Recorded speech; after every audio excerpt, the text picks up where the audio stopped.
At a networking event in Austin, two people walked up to the same stranger within the same hour. The first person talked about themselves for 10 minutes straight.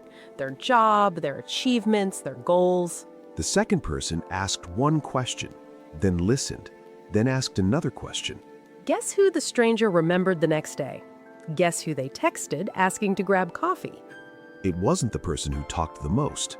It was the person who was curious. That's the word we're teaching you today. And once you understand it, you'll never approach a conversation the same way again. Welcome to Word by Word English, where every episode we teach you one powerful word that changes how people see you. Today's word isn't about being smart, funny, or impressive. It's about something far more powerful and far easier to do. Let's get into it. Let's go back to that networking event. Two strangers approached the same person. Let's call her Maria. The first person, let's call him David, starts talking about his startup, his background, his plans for the next 5 years. Maria nods politely, smiles, says, "Wow, that's impressive," a few times. 10 minutes later, David walks away feeling great about the conversation. He thinks it went really well. Then the second person approaches. Let's call her Sarah. Sarah doesn't talk about herself at all in the first few minutes. Instead, she asks Maria, "So what brought you to this event tonight?" Maria starts talking. Sarah listens, then asks a follow-up question. What made you choose that path? Maria talks more. Sarah listens more, asks another question. 5 minutes pass. Maria has done almost all the talking, and she feels energized, interested, even a little flattered. The next morning, Maria can barely remember what David said, but she remembers exactly how Sarah made her feel, and she's the one Maria texts. Would love to grab coffee sometime. David tried to be impressive. Sarah was curious, and curiosity won every time. The word is curious, and it might be the single most underrated trait in human connection. So why does curiosity create such instant likability? Let's talk about the psychology behind it. Most people assume that to be liked, they need to be impressive, interesting, accomplished, entertaining, so they talk a lot about themselves. But psychologists who study human connection consistently find something different.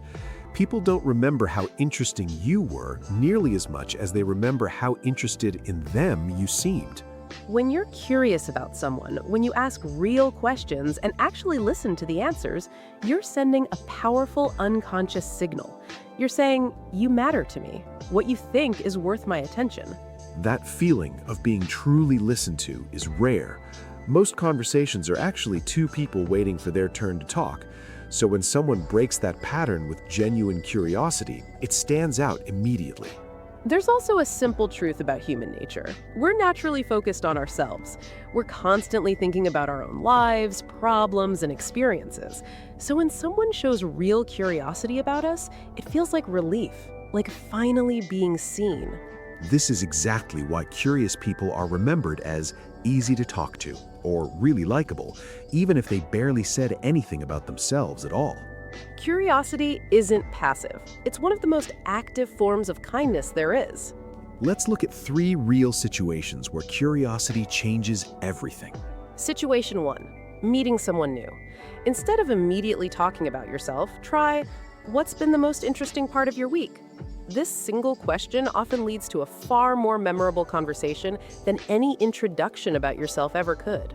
Situation 2, in a difficult conversation, if your colleague disagrees with you, instead of defending your position immediately, try, "I'm curious why you see it that way. Can you walk me through your thinking?" This instantly lowers tension and makes the other person feel respected.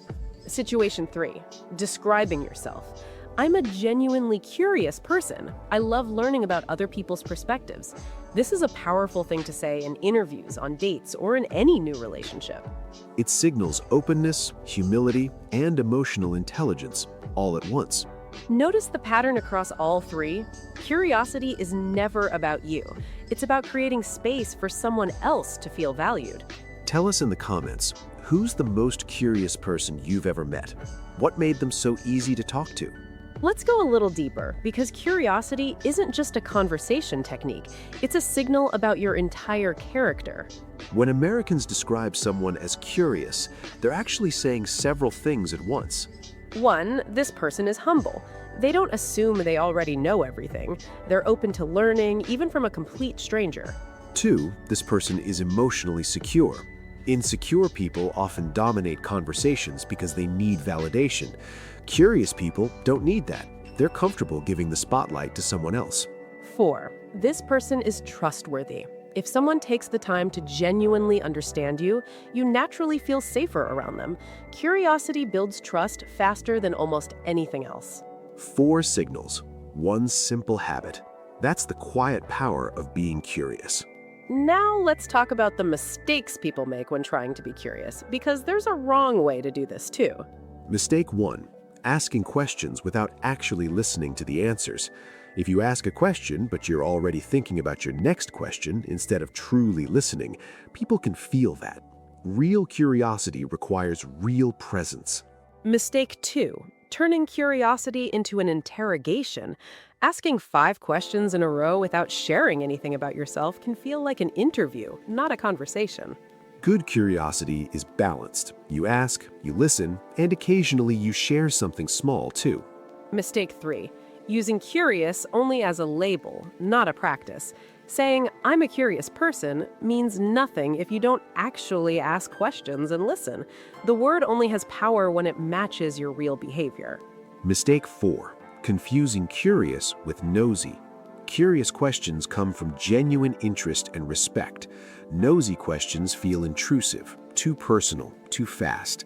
The difference is in your intention and the other person's comfort level.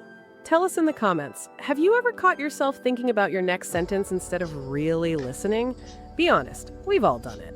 Quick practice. 3 situations. Tell me which response shows more curiosity or answer the question.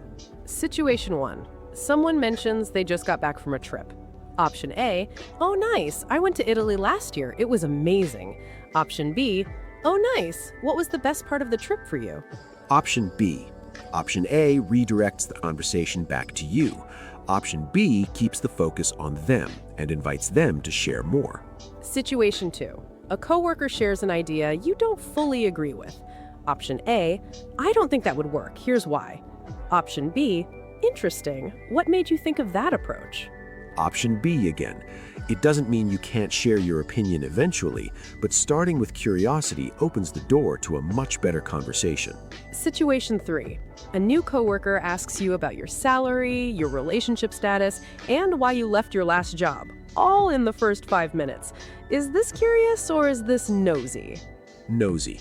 Real curiosity respects timing and comfort. Jumping straight to personal, sensitive questions with someone you just met crosses the line, even if the intention isn't bad. Now your turn. Fill in the blank out loud. Something I'm genuinely curious about right now is... Think about your real life, your work, your hobbies, the people around you. Write your answer in the comments. We read every single one, and honestly, we're curious to know.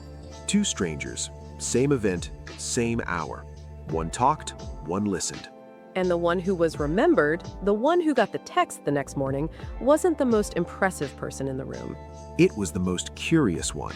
Because in a world full of people trying to be interesting, the rarest and most powerful thing you can be is genuinely interested. That's what this word really means. Not asking questions to seem polite, but actually caring about the answer. Like and subscribe to Word by Word English, because next time we're breaking down a word that completely changes how Americans handle failure in public. See you in the next one.